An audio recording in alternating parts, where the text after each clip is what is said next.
Film की शुरुआत एक हाई रिस्क मिशन से होती है जहां दो टॉप सीक्रेट एजेंट्स जिनका नाम मैट और एमिली होता है, वे दोनों एक डेंजरस मिशन पर होते हैं और वे दोनों एक बर्थडे पार्टी में जाते हैं जहां से उन्हें एक की चुरानी होती है। पार्टी में काफी रईस लोग आए होते हैं। मैट और एमिली उनके साथ घुल मिल जाने का ढोंग करते हैं और बातों ही बातों में जिस इंसान के पास वह की होती है, एमिली बड़ी चालाकी से उसके फिंगरप्रिंट ले लेती है। उसके बाद वे दोनों उस जगह जाते हैं जहां पर वह की रखी हुई होती है। वहां जाने के बाद वे वही फिंगरप्रिंट कॉपी करते हैं जो एमिली ने चालाकी से चुराई थी और उससे उस जगह का लॉक खोल देते हैं। लॉक खुलते ही वह की उन्हें मिल जाती है और वे उसे एक बॉक्स में रख देते हैं। दरअसल यह वही सीक्रेट मिशन होता है जिसे वे दोनों कर रहे होते हैं। उस की में इतना पावर होता है कि वह पूरी दुनिया की सिक्योरिटी हैक कर सकती है और काफी खतरनाक लोग उसके पीछे पड़े हुए होते हैं। लेकिन मैट और एमिली ने उसे उनसे पहले ही चुरा लिया होता है। इसके बाद जैसे ही वे कमरे से बाहर निकलते हैं, कुछ गुंडे उनके सामने आ जाते हैं। मैट और एमिली उन गुंडों को मार गिराते हैं और जैसे तैसे किचन के रास्ते बाहर निकल जाते हैं। बाहर जाकर वे अपनी कार लेकर वहां से भाग जाते हैं। इसके बाद वे दोनों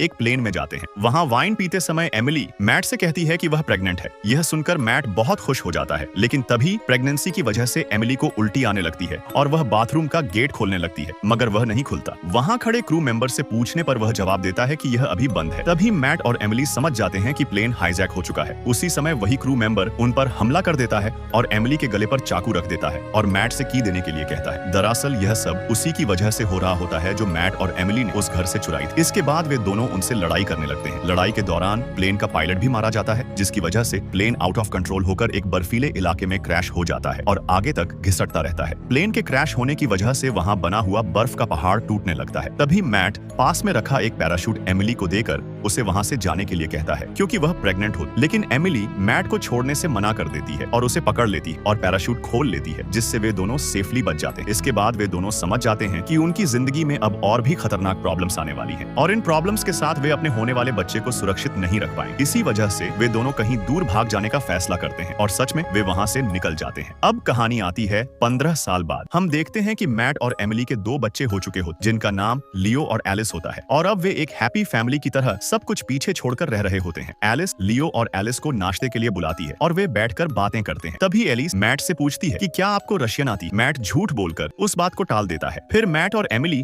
अपने दोनों बच्चों एलिस और लियो को स्कूल छोड़ने जाते हैं। रास्ते में बातें करते हुए जब वे स्कूल पहुंचते हैं तो मैट की नजर लियो की उंगलियों पर पड़ती है, जहां उसने एक रिंग पहन रखी होती है। मैट उसे उतारने के लिए कहता है, लेकिन लियो उसे नहीं उतारता और अंदर चला जाता है। तभी एमिली और मैट की नजर एलिस पर पड़ती है। वे दूरबीन से एलिस को देखते हैं, जहां एलिस अपने एक दोस्त जेम्स के साथ हाथ पकड़कर बातें कर रही होती है। मैट और एमिली यह देखकर आपस में बातें करने लगते हैं। इतने में एलिस उन्हें दूरबीन से देखते हुए पकड़ लेती है और कॉल करके घर जाने को बोलती है। फिर वह कहती है कि आज रात वह अपनी दोस्त एनालिस के घर पढ़ाई करने, जिसके बाद घर पर एमिली एलिस का लैपटॉप ओपन करती है, जहां स्क्रीन पर उसे जेम्स के कुछ मैसेज दिखाई देते हैं जो वह लड़ रहा होता है। इसके बाद वह लैपटॉप का पासवर्ड क्रैक करने की कोशिश करती है और कुछ ही देर में उसे ओपन भी कर लेती है। फिर मैट और एमिली उस जगह जाते हैं जहां एलिस होती है और वह जगह एक क्लब होता है। क्लब में एंटर होते ही ऊपर उन्हें एलिस दिखाई देती है। वहां जाकर वे एलिस को घर जाने के लिए कहते हैं, लेकिन वहां खड़े एलिस के दोस्त उसे ले जाने से मना कर देते हैं। तभी वहां फाइट शुरू हो जाती है। एक लड़का उस फाइट को वीडियो में रिकॉर्ड कर लेता है। मैट वह वीडियो डिलीट कर देता है और एलिस को लेकर वहां से निकल जाता है। रास्ते में एलिस को काफी डांट पड़ती है। इसके बाद घर आकर मैट और एमिली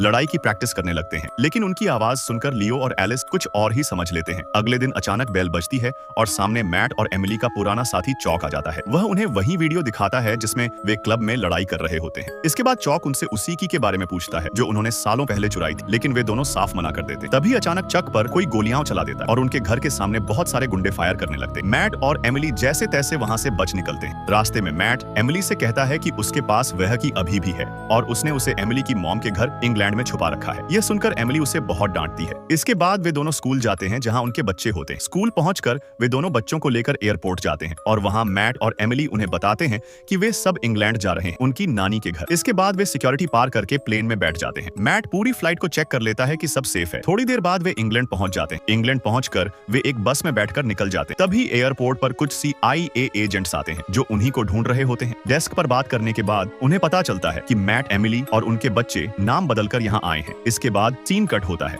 और हमें फिर से मैट और एमिली दिखाई देते हैं जो एक पार्किंग एरिया में खड़ी कार को देख रहे होते हैं। वे चारों वहाँ उतर जाते हैं, लेकिन उन्हें यह नहीं पता होता कि कोई उन पर नजर भी रख रहा है। इसके बाद एमिली बस में चढ़ते समय कार के मालिक से चाबी चुरा लेती और मैट को दे देती। मैट कार लेकर आता है और वे चारों उसमें बैठकर आगे बढ़ने लगते हैं, लेकिन तभी कार का पेट्रोल खत्म होने वाला होता है, इसलिए मैट कार को एक पेट्रोल पंप पर रोकता है। वह एलिस और लियो को पैसे देकर कुछ खाने के लिए भेज देता है और खुद कार में पेट्रोल भरने लगता है। पेट्रोल भरते समय मैट और एमिली उन खतरनाक गुंडों से बचने का प्लान बनाने लगते हैं। तभी वहाँ कुछ बाइकर्स आ जाते हैं और ये वही गुंडे होते हैं जो उन्हें मारने आए होते हैं। उधर एक CIA एजेंट जिसका नाम बैरन होता है, उसे भी मैट की लोकेशन मिल जाती है। इधर मैट और एमिली मिलकर उन बाइकर्स से लड़ते हैं और उनसे बचकर भाग निकलते हैं। रास्ते में उन्हें बैरन और उसके साथी दिखाई देते हैं जो उसी लोकेशन पर जा रहे होते हैं। इसके बाद बैरन उनके पीछे आने लगता है। मैट बड़ी सावधानी से एक टैंकर पर गोली चला देता है जिससे उसके पाइप गिर जाते हैं और रास्ता ब्लॉक हो जाता है। इसके बाद मैट लियो से उसका वीडियो गेम लेकर एक ट्रक में फेंक देता है। बच्चों के बार बार पूछने पर मैट आखिरकार सच बता देता है कि वह और एमिली पहले जासूस स्पाई थे। इसके बाद वे जैसे तैसे एमिली की मॉम के घर पहुंचते हैं। वहां पहुंचते ही एमिली की मॉम एक फायर करती है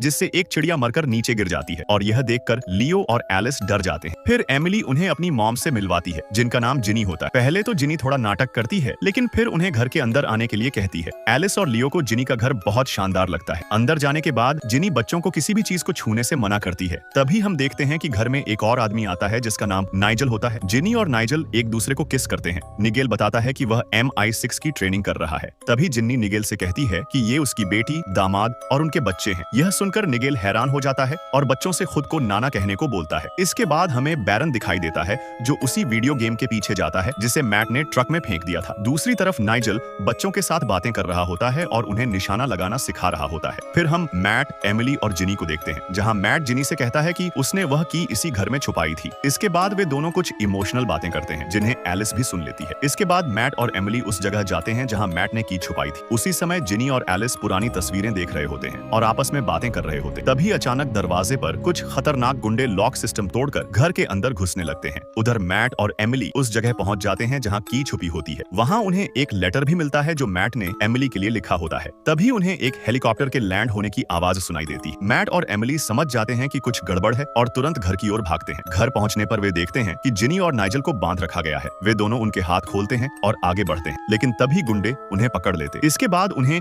लियो और एलिस के पास ले जाया जाता है जहां दोनों बच्चों को भी बांध रखा होता है। वहां पहुंचने पर वे चक को देखते हैं जिसे हमने पहले भी देखा था। दरअसल यह पूरा प्लान चक का ही होता है। वही असली दुश्मन निकलता है और अब वह एलिस और लियो के जरिए वह की हासिल कर लेता है। इतने में जिनी कुछ गुंडों को मार गिराती लेकिन उसकी आवाज सुनकर बाकी गुंडों को पता चल जाता है और वहां भयंकर लड़ाई शुरू हो जाती। लेकिन चक बच्चों को पकड़कर और वह की लेकर वहां से भाग जाता है। इसके बाद वे कैमरा चेक करते हैं जहां उन्हें पता चलता है कि लियो बड़ी चालाकी से एक इशारा करता है और अपने थंब की तरफ दिखाता है। दरअसल वह वही थंब रिंग होती है जो लियो हमेशा पहनता है। जब जिनी उससे पूछती है तो वह बताता है कि उस रिंग में एक ट्रैकर लगा हुआ है। इसके बाद वे उस ट्रैकर की मदद से लोकेशन ट्रैक करते हैं और उन्हें वह जगह मिल जाती है जहां बच्चों को रखा गया होता है और फिर वे उसी जगह पहुंच जाते हैं जहां बच्चों को रखा गया होता है। वहां एक पार्टी चल रही होती है और मैट और एमिली उसी पार्टी में चुपके से घुस जाते हैं। जिसके बाद हमें चक को दिखाया जाता है जो कि की को बेचने के लिए उसका डेमो दिखाता है। जैसे ही वह डेमो दिखाता है पूरे शहर की लाइट्स ऑफ हो जाती और धीरे धीरे करके हर जगह बिजली चली जाती। फिर वह वापस लाइट ऑन कर देता है। इसके बाद वह सबसे खतरनाक डेमो दिखाता है जिसमें वह एक नदी का गेट भी खोल देता है जिसका पानी पूरे शहर में तबाही मचा सकता है। तभी मैट और एमिली एक गार्ड के पीछे जाते हैं और उन्हें लियो और एलिस का पता चल जाता है लेकिन वहाँ बहुत सारे गुंडे होते हैं। मैट और एमिली उन गुंडों को मारते हुए आगे बढ़ने पर उन्हें बैरन दिखाई देता है। दरअसल बैरन पहले समझता था कि मैट और एमिली